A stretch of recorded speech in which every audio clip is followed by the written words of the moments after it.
ప్రియ దేవుని బిడ్డలారా, బైబిల్ చదవటం వినటం వల్ల మనలో విశ్వాసం పెరుగుతుంది. మన మార్గానికి త్రోవ చూపుతుంది. సమస్త జనులను శిష్యులనుగా చేయుడి మత్తయి 28:19 వచనంలో దేవుని వాక్యం తెలియచేస్తోంది. తెలుగు బైబిల్స్ను ఆర్ఆర్కే మూర్తి గారు రీసెర్చ్ చేసి విశ్లేషణ చేసిన బైబిల్లోని ప్రతి అధ్యాయాలను వచనాలను వరుస క్రమంలో అనగా ఆదికాండం నుండి ప్రకటనా గ్రంథం వరకు ఇవ్వబడుతుంది. ప్రతి ఒక్కరూ ఆధ్యాత్మికంగా విశ్వాసంలో బలపడి మీ జీవితంలో ఎదుర్కొంటున్న సమస్యల నుండి విడుదల పొందండి. ప్రతి ఒక్కరూ మీ దీవెన టీవీని సబ్స్క్రైబ్ చేసి ఈ వాక్యాన్ని లైక్ చేసి మీ మిత్రులకు బంధువులకు షేర్ చేయండి. దేవుని సువార్తను ప్రకటింపబడుటలో మీరు పాలిభాగస్తులు కండి. ప్రియ శ్రోతలు, మీ బైబిళ్లు తెరవండి. జకర్యా 14 అధ్యాయం 1 నుండి 6 వచనం వరకు ఈ రోజున మనం అధ్యయనం చేయబోతున్నాము. జాగ్రత్తగా వినండి.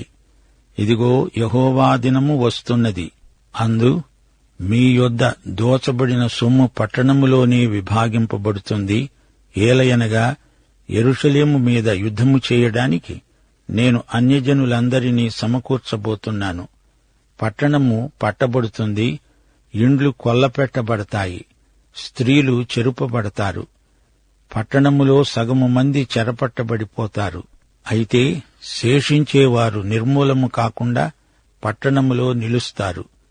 అప్పుడు యెహోవా బయలుదేరి తాను యుద్ధకాలమున యుద్ధము చేసే రీతిగా ఆ అన్యజనులతో యుద్ధము చేస్తాడు. ఆ దినమున యెరూషలేము ఎదుట తూర్పు తట్టున ఉన్న ఆలివు కొండ మీద ఆయన పాదములుంచగా, ఆలివు కొండ తూర్పు తట్టునకు పడమటి తట్టునకు నడిమికి విడిపోయి సగము కొండ ఉత్తరపు తట్టునకు సగము కొండ దక్షిణపు తట్టునకు జరుగుతుంది. గనుక విశాలమైన లోయ ఒకటి ఏర్పడుతుంది. కొండల మధ్య కనపడే లోయ ఆజీలు వరకు సాగగా మీరు ఆ కొండ లోయలోనికి పారిపోతారు. యూదారాజైన ఉజ్జియా దినములలో కలిగిన భూకంపమునకు మీరు భయపడి పారిపోయినట్లు మీరు పారిపోతారు. అప్పుడు నీతో కూడా పరిశుద్ధులందరూ వస్తారు. నా దేవుడైన యెహోవా ప్రత్యక్షమవుతాడు. యెహోవా దినమున ప్రకాశమానమైనవి సంకుచితములు కాగా వెలుగు లేకుండా పోతుంది. శ్రోతలు వింటున్నారా? ఈ పాఠంలో క్రీస్తు యొక్క రెండో రాకడ ముఖ్యాంశం. మెస్సియా ఒకసారి వచ్చాడు, రెండోసారి రాబోతున్నాడు. 9వ అధ్యాయం నుండి 14వ అధ్యాయం వరకు భారభరితమైన సందేశాలు ధారావాహికంగా ప్రవక్త ద్వారా ప్రకటించబడ్డాయి.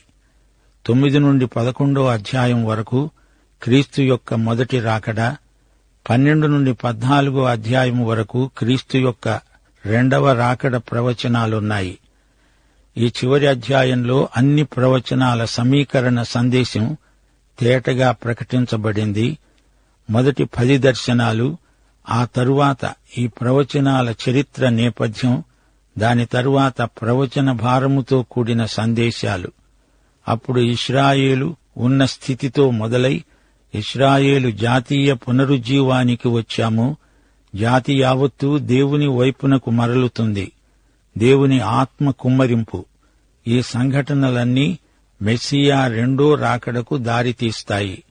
మహాశ్రమలతో యెహోవా యొక్క దినం ఆరంభమవుతుంది. ఈ అధ్యాయం ప్రవచనాలకు పరాకాష్ఠ అని చెప్పవచ్చు. దేవుని రాజ్యం వస్తుంది. ఆ రాజ్యం మెస్సియా రాకడ సమయంలో స్థాపించబడుతుంది. జకర్యా కాలం నుండి దేవుని రాజ్య సంస్థాపన వరకు ప్రవచన రేఖ కొనసాగుతుంది. ఈ అధ్యాయమంతా ప్రవచనమే అని ముందుగా మనం గుర్తించాలి. మరో విషయం, ఈ ప్రవచనాలు ఇప్పుడు మనమున్న కాలానికి చెందినవి కావు, యుగ సమాప్తిని సూచించే ప్రవచనాలివి. కొందరి వ్యాఖ్యానాలు విడ్డూరంగా ధ్వనిస్తాయి. ఇవి ప్రవచనాలు కాదు, ఉపమానాలు.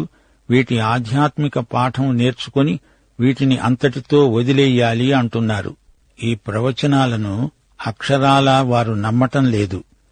దేవుని మాటలు చెప్పినవి చెప్పినట్టే మనం అంగీకరించాలి. దేవుడు ప్రవచనమని చెప్పింది నీవు ఉపమానమని తేలికగా కొట్టిపారేయడం తగదు.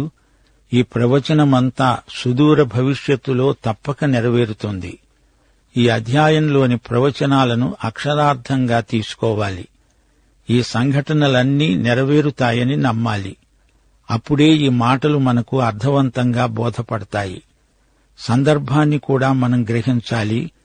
దేవుని వాక్యంలో ఒక్క పొల్లైనా గతించదు, వృధా కాదు, నిరర్ధకం కానేరదు. ప్రవచనాలు ఉపమానాలు కావు, మానవుల ఊహలు కావు. దేవుని వాక్యం పురాణం కాదు, ఎట్టి అనుమానానికి తావులేదు. దేవుని వాక్యం దేవుడు పలికింది, ప్రవక్తల చేత పలికించింది. జకర్యా 14వ అధ్యాయాన్ని సరిగ్గా గ్రహించిన వారే మిగతా ప్రవచనాలను సక్రమంగా వివరించగలరని చెప్పవచ్చు. వాక్య సత్యాలయందు మన విశ్వాసానికి ఈ అధ్యాయం గీటురాయి. జకర్యా 14వ అధ్యాయమంతా మెస్సియా ప్రవచనాల కాల నిర్ణయానికి ఆధారం. సందర్భశుద్ధి లేకపోతే ఇది అర్థం కాదు. దీనిని సంఘయుగ ప్రవచనమని చెప్పలేము. మెస్సియా రాకడ, 1000 ఏండ్ల పాలన ప్రవచనాలు ఈ అధ్యాయంలో ఉన్నాయి. ఇందులో పేర్కొనబడిన శేషప్రజ యూదులే అని మనం గ్రహించాలి. మళ్లీ చెబుతాము, ఈ అధ్యాయం సుదూర భవిష్యత్తులో నెరవేరాల్సిన ప్రవచనాలతో నిండి ఉంది. ఇప్పుడు మొదటి వచనం ధ్యానిద్దాము, వినండి. మీ దోపిడి సొమ్మును మీ మధ్యనే పంచిపెట్టే యెహోవా దినం రాబోతోంది. యెహోవా యొక్క దినం రాబోతోంది. యెరూషలేము ముట్టడి, ఇదే చిట్టచివరి ముట్టడి. ఆ దినము ఎంతో విషాదకరమైనది. యోవేలు ఆ దినం అంధకారమయం అన్నాడు. ఆ రోజు చీకటితో మొదలవుతుంది. అప్పటి ప్రజల మానసిక స్థితి, వారి నిరాశ నిస్పృహలు ఎలా ఉంటాయో ఊహించలేము. సంఘము ఎత్తబడిన తరువాత జరిగే సంఘటన ఇది. దినారంభం భయానకమైనది. అంత్యక్రీస్తు మహాశ్రమలలోకి నడిపిస్తాడు. అందరూ అతణ్ణి నమ్మి మోసపోతారు. అంత్యక్రీస్తు తీరా వారిని 1000 ఏండ్ల శ్రేయోరాజ్యానికి కాదు, మహాశ్రమలలోకి నడిపిస్తాడు. యేసుక్రీస్తు మాత్రమే మనలను 1000 ఏండ్ల ఏలుబడిలోకి నడిపించగలవాడు. ఆ రోజు రాబోతోంది. అది యెహోవా దినం. మీ దోపుడి సొమ్ము మీకే పంచిపెట్టబడుతుంది. శత్రువు వచ్చి యెరూషలేమును వశపరుచుకుంటాడు. ఇదే చిట్టచివరి ముట్టడి. జనములన్నిటినీ యెరూషలేము మీద యుద్ధం చేయడానికి వారిని సమకూర్చి రప్పిస్తాను. వారు నగరాన్ని పట్టుకుంటారు, ఇండ్లలో పడి దోచుకుంటారు, స్త్రీలను చెరుపుతారు. నగరవాసులలో సగం మంది బందీలై దేశాంతరం పోతారు. అయితే తతిమ్మావారు నాశనం కాకుండా నగరంలోనే ఉండిపోతారు. ఇదే చివరి ముట్టడి. దారుణమైన దృశ్యం, భయానకమైన సన్నివేశం. జాతులన్నీ కలిసి యెరూషలేమును ముట్టడిస్తాయి. ముట్టడిలో జాతులన్నీ పాల్గొనడం విశేషం. అన్ని జాతుల ప్రతినిధులు కలిసి చేసినది. అన్ని జాతుల నుండి ఏర్పరచబడిన సైన్యమది. అంతర్జాతీయ సైన్యం వచ్చి యెరూషలేమును ముట్టడిస్తుంది. ఇది ప్రవచనం. ఈ ముట్టడిలో పోయినవారు పోగా కొందరు సురక్షితంగా మిగిలి ఉంటారు. పెట్రా, మసాదా అనే పట్టణాలు ఎంతో బలమైనవి. అలాంటి చోట్ల వారికి ఆశ్రయం దొరుకుతుంది. క్రీస్తు శకం 70వ సంవత్సరంలో టైటస్ అనే రోమక సేనాపతి యెరూషలేమును ముట్టడించినప్పుడు యూదులు పెట్రాలోనే చాలా మంది తలదాచుకున్నారు. పెట్రా రాతిలో చెక్కబడిన దుర్భేద్యమైన పట్టణం. శత్రువులు పట్టణాన్ని దోచుకుంటారు. స్త్రీలు మానభంగానికి గురి అవుతారు. మహాదారుణం. అప్పుడు యెహోవా బయలుదేరి వస్తాడు. ఆ జనాలతో యుద్ధం చేస్తాడు, పోరాడుతాడు. దేవుడే ఈ విపత్తు నుండి వారిని తప్పించడానికి తానే స్వయంగా వచ్చి యుద్ధం చేస్తాడు. ఉత్తరం, దక్షిణం, తూర్పు, పడమర ఏ దిక్కు నుండి వారికి సహాయం రాదు. దేవుడే వారికి దిక్కు. యెహోవా భూమి ఆకాశములను సృజించినవాడు. ఈయనే తన ప్రజలను విమోచించే ప్రభువైన యేసుక్రీస్తు. 4వ వచనం. ఆ రోజున ఆయన యెరూషలేముకు తూర్పుగా ఉన్న ఆలివు కొండ మీద పాదాలు మోపుతాడు. ఆలివు కొండ తూర్పు దిక్కుకు పడమటి దిక్కుకు నడిమికి చీలిపోతుంది. సగం కొండ ఉత్తర దిక్కుకు, సగం కొండ దక్షిణ దిక్కుకు జరిగిపోతుంది. మధ్యలో మహా గొప్ప లోయ ఏర్పడుతుంది. ఆలివు కొండపై ఆయన పాదాలు పెడతాడు.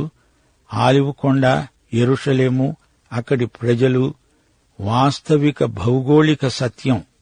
యేసు ప్రభు వచ్చి ఆలివు కొండ మీద నిలుస్తాడు. యేసు పాదాలంటే ఆయన 2 పాదాలు.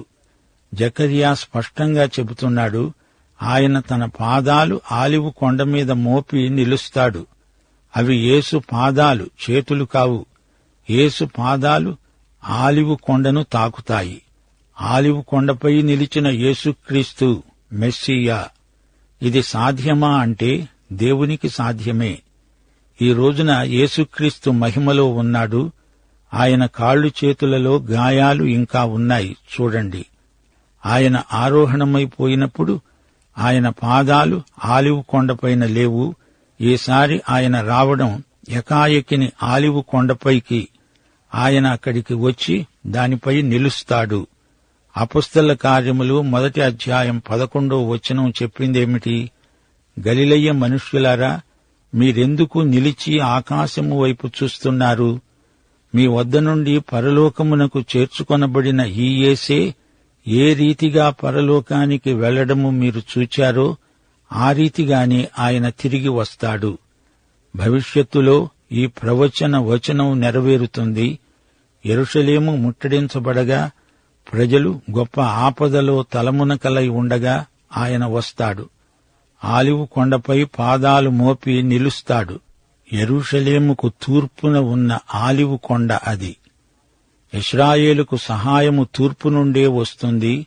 తూర్పు అంటే ఏమిటి? యెరూషలేము గుమ్మాలలో తూర్పు గుమ్మం ఒకటి. దీనినే సువర్ణ ద్వారం అని కూడా పిలుస్తారు. నిర్మించబడబోయే దేవాలయానికి స్వర్ణ ద్వారం ఉంటుంది. తూర్పు ద్వారమది. ఆయన తూర్పు ద్వారాన వస్తాడని అర్థం. యెహెజ్కేలు కూడా ఇదే మాట అంటున్నాడు. ఇశ్రాయేలు ఒక జాతిగా ఏర్పడిన రోజు నుండి ప్రపంచ రాజ్యాలను ఆకర్షిస్తూనే ఉంది. వారికి సహాయము యెహోవా దేవుని నుండే రావాలి.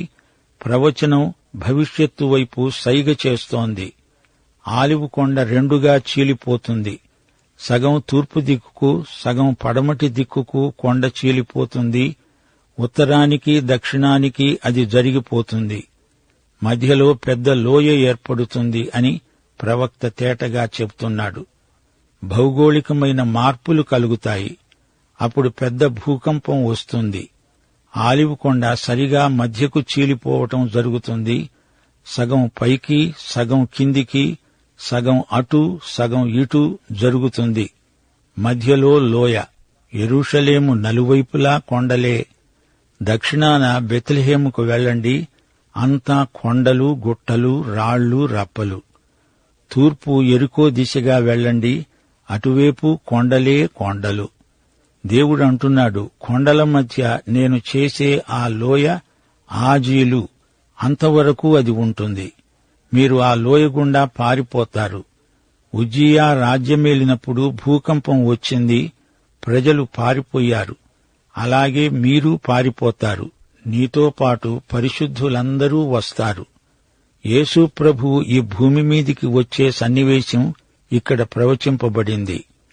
ప్రకటన గ్రంథం 19వ అధ్యాయంలో పరలోక సైన్యమంతా ఆయనను వెంబడిస్తుంది అని చెప్పబడింది. రోమాపత్రిక 11వ అధ్యాయం 25వ వచనం, సహోదరులారా, మీ దృష్టికి మీరే బుద్ధిమంతులమని అనుకోకుండా ఈ మర్మము మీరు తెలుసుకొనగోరుతాను. అదేమనగా, అన్యజనుల ప్రవేశము సంపూర్ణమయ్యే వరకు ఇశ్రాయేలుకు కఠిన మనస్సు కొంతకాలం కలిగింది. వారు ప్రవేశించేటప్పుడు విమోచకుడు సీయోనులో నుండి వచ్చి యాకోబులో నుండి భక్తిహీనతను తొలగిస్తాడు. నేను వారి పాపములను పరిహరించినప్పుడు నా వలన వారికి కలిగే నిబంధన ఇదే అని రాయబడినట్లు ఇశ్రాయేలు జనులందరూ రక్షించబడతారు. ఇది యేసు ప్రభువు యొక్క మొదటి రాకడలో జరగలేదు, రెండో రాకడలో జరుగుతుంది. యూదులు తిరిగి వస్తున్నట్లే కనిపించినా ఈ వాక్యం నెరవేర్పు రెండో రాకడలోనే. ఆ రోజున వెలుగు ఉండదు, జ్యోతుల ప్రకాశం తగ్గిపోతుంది. అది వింతైన రోజు. పగలు కాదు, రాత్రి కాదు. ఆ రోజు యెహోవాకు తెలుసు. సాయంకాల సమయాన వెలుగుంటుంది. యేసు ప్రభువు తన రాజ్యం స్థాపించడానికి వచ్చేటప్పుడు ఆరంభ సూచనలు ఇవన్నీ. యెహోవా యొక్క దినము అంటే మన కాలమానం ప్రకారం 24 గంటల రోజు అనుకోకండి. ఇశ్రాయేలు రాజ్యస్థాపన విశేషాలు ఇంకా ఎన్నో ఉన్నాయి. వచ్చే పాఠంలో వింటాము. ప్రియ శ్రోతలు, యెహోవా రాకడ దినం ఎప్పుడు వస్తుంది అని కాదు, అది అకస్మాత్తుగా వస్తుంది. దేవునికి విధేయులమై ఆధ్యాత్మికంగా అప్రమత్తులమై ఉందాము. మత్తయి సువార్త 24వ అధ్యాయంలో యేసు ప్రభు ఆలివు కొండ మీద నుంచే కడవరి దినాలను గురించి ప్రసంగించాడు. అదే కొండ దగ్గర దేవదూతలు యేసు శిష్యులతో అన్నారు, ఈయన ఎలా వెళ్లిపోతున్నాడో అలాగే తిరిగి వస్తాడు. యెహెజ్కేలు గ్రంథం 11వ అధ్యాయం 23వ వచనం, యెహోవా మహిమ పట్టణములో నుండి పైకి ఎక్కి పట్టణపు తూర్పు దిశన ఉన్న కొండకు పైగా నిలిచింది. అదే ఈ కొండ, ఆలివు కొండ. రాబోయే మహా ఉగ్రతను దేవుని ప్రజలు మాత్రమే తప్పించుకోగలరు. మత్తయి శుభవార్త 24వ అధ్యాయం 16 నుండి 20వ వచనం వరకు, యూదయ్యలోని వారు కొండలకు పారిపోవాలి. మిద్దె మీద ఉండేవారు తమ ఇంటిలో నుండి ఏదైనా తీసుకొని పోవడానికి దిగకూడదు. పొలములో ఉండేవాడు తన బట్టలు తీసుకొని పోవడానికి ఇంటికి రాకూడదు. అయ్యో, ఆ దినములలో గర్భిణులకు పాలిచ్చే వారికి శ్రమ. అప్పుడు మహాశ్రమ కలుగుతుంది గనుక పారిపోవటం చలికాలమందైనా విశ్రాంతి దినమందైనా సంభవించకుండా ఉండాలని ప్రార్థించండి. ఆ సమయంలో శేష ప్రజలే అపాయాన్ని తప్పించుకోగలుగుతారు. ఈ పాఠంలో ఉజ్జియా కాలమందు వచ్చిన భూకంపం ప్రస్తావనకు వచ్చింది. ఆమోసు గ్రంథం 1వ అధ్యాయం 1-2 వచనాలలో ఈ సంఘటన పేర్కొనబడింది.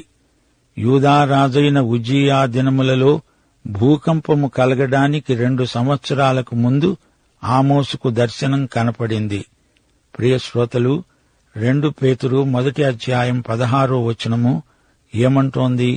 చమత్కారముగా కల్పించిన కథలను అనుసరించి మన ప్రభువైన యేసుక్రీస్తు యొక్క శక్తిని, ఆయన రాకడను మేము మీకు తెలుపలేదుగాని ఆయన మాహాత్మ్యమును కన్నులార చూచిన వారమై తెలిపాము. 2 తెస్సలోని పత్రిక 2వ అధ్యాయం 8వ వచనం, ధర్మవిరోధి బయలుపరచబడతాడు. ప్రభువైన యేసు తన నోటి ఊపిరి చేత వానిని సంహరించి తన ఆగమన ప్రకాశము చేత నాశనము చేస్తాడు. యెహోషువ 10వ అధ్యాయం 14-42 వచనాలు. యెహోవా ఇశ్రాయేలీయుల పక్షముగా యుద్ధము చేశాడు. జకర్యా గ్రంథం 14వ అధ్యాయం 3వ వచనం. యెహోవా బయలుదేరి తాను యుద్ధకాలమున యుద్ధము చేసే రీతిగా ఆ అన్యజనులతో యుద్ధం చేస్తాడు. ఆలివు కొండ 2గా చీలటంతో ఇదే ఇశ్రాయేలు చరిత్రలో 3వ వేర్పాటు, మరొకటి ఉండదు. ఎర్ర సముద్రాన్ని 2గా చీల్చిన యెహోవా యోర్దాను నదిని 2గా చీల్చాడు. ఆ రెండిటిని మించిన అద్భుతం ఆలివు కొండను 2గా చీల్చటం. కీర్తనలు 125 2వ వచనం. యెరూషలేము చుట్టూ పర్వతములున్నట్లు యెహోవా ఇది మొదలుకొని నిత్యము తన ప్రజల చుట్టూ ఉంటాడు. అయితే ఆ పర్వతములలో ఒకటైన ఆలివు కొండ 2 భాగాలవుతుంది. పర్వతమున్న చోట లోయ ఏర్పడుతుంది. ఆజీలు వరకు లోయ. యేసు పాదాలు తాకినంతనే కొండ చీలిపోయింది. దేవునికి స్తోత్రం. యేసు స్పర్శ చేత పర్వతాలు లోయలవుతాయి, లోయలు ఎత్తుచేయబడతాయి. 5వ వచనంలోని భూకంపం చూడండి. యూదారాజైన ఉజ్జియా దినములలో కలిగిన భూకంపానికి వారు భయపడి పారిపోయారు. అలాగే ఇప్పుడు పారిపోతారు. యోబు గ్రంథం 12వ అధ్యాయం 8వ వచనం, భూమిని గూర్చి ధ్యానించిన ఎడల అది నీకు బోధిస్తుంది. భూకంపాలు సృష్టికర్త యొక్క సర్వశక్తిని చాటుతాయి. యెషయా గ్రంథం 2వ అధ్యాయం 19 నుండి 22 వచనం వరకు, యెహోవా భూమిని గజగజ వణికించడానికి లేవగా, ఆయన భీకర సన్నిధి నుండి, ఆయన ప్రభావ మాహాత్మ్యము నుండి మనుష్యులు కొండల గుహలలో దూరుతారు, నేల బొరియలలో బండ బీటలలో దూరుతారు. ఈ భూమి స్థిరమైనది కాదని భూకంపాల ద్వారా దేవుడు మనకు జ్ఞాపకం చేస్తున్నాడు. ప్రవచన భాష భూకంపం.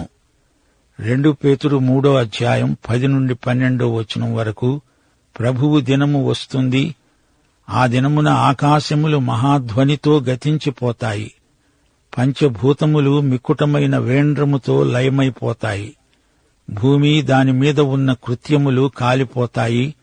దేవుని దినపు రాకడ కొరకు కనిపెడుతూ దానిని ఆశతో అపేక్షిస్తూ మీరు పరిశుద్ధమైన ప్రవర్తనతో భక్తితో ఎంతో జాగ్రత్త గలవారై ఉండాలి. శ్రోతలు, ఎన్ని భూకంపాలు వచ్చినా అవి మనలను దేవుని ప్రేమ నుండి ఎడబాపనేరవని రూఢిగా నమ్ముతున్నాము. అవునా?